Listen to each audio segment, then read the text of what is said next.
Meeting will come to order. The Senate Armed Services Committee meets today to receive testimony on strategic threats, ongoing challenges in the National Defense Strategy. We'll be talking a lot about the National Defense Strategy, and we've already kind of acknowledged that's something that's kind of rare. We had the top leadership of the Democrats and the Republicans agreeing on certain things that have to be into the NDS, and we've adhered to it, and it's served us very well. 2 years ago, the National Defense Strategy, NDS, shifted America's military focus to a new era of great power competition. 1 year ago, the NDS Commission report provided a bipartisan blueprint for effective implementation of the NDS.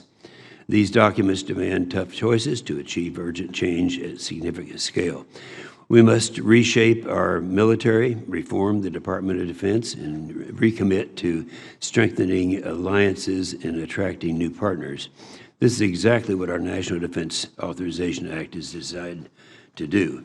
The good news is we've made progress toward this goal. The bad news is that we've got a long ways to go, especially as we look ahead to fiscal 21 budget request.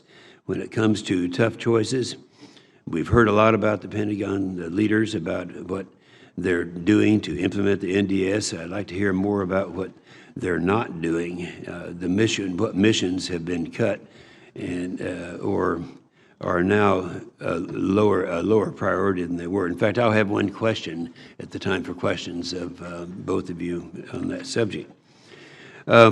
We've also heard a lot about the Pentagon leaders about prioritizing China and Russia, but with 14,000 troops deployed in the Middle East since May, we must ask if the urgency is once again overweighing the important.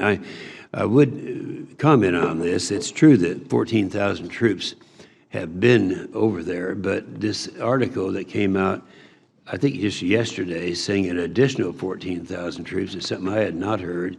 And Senator Reid, I actually talked as recently as this morning to the Secretary of Defense, who denied this, and so we'll ask for some clarification on that from the witnesses today.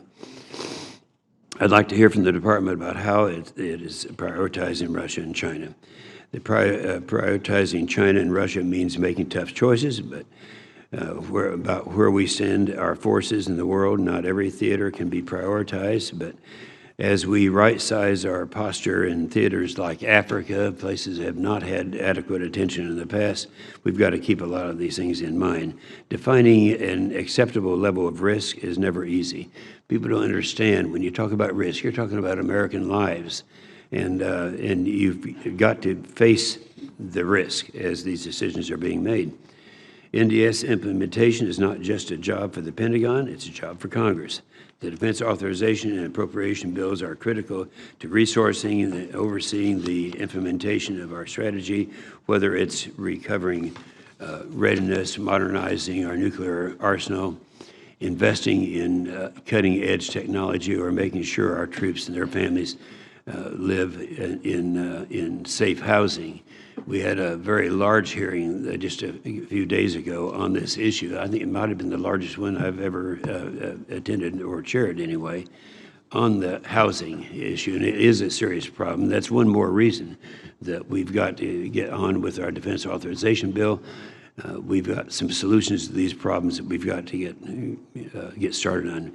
But as we speak, Congress has failed to pass the defense authorization and appropriation bills on time. The NDAA is being held hostage to partisan politics. Worse yet, most remaining issues have nothing to do with defense.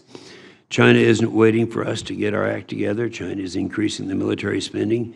You know, we had, during the last 5 years of the Obama administration, using constant dollars, we actually reduced our defense appropriations by 25%. At the same time, China was increasing by 83%.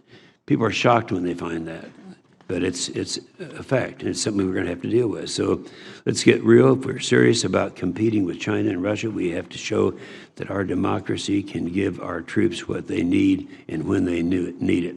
And finally, the Pentagon and Congress need to do a better job including the American people in this conversation. During the Cold War, I think we did a good job during the Cold War. We had people fully aware of the problems that we're facing, and they were controllable problems, but the people were aware of the threat that we're facing. And it's been my personal experience that is not true today, and that's one of the areas where we need improvement. Senator Reid.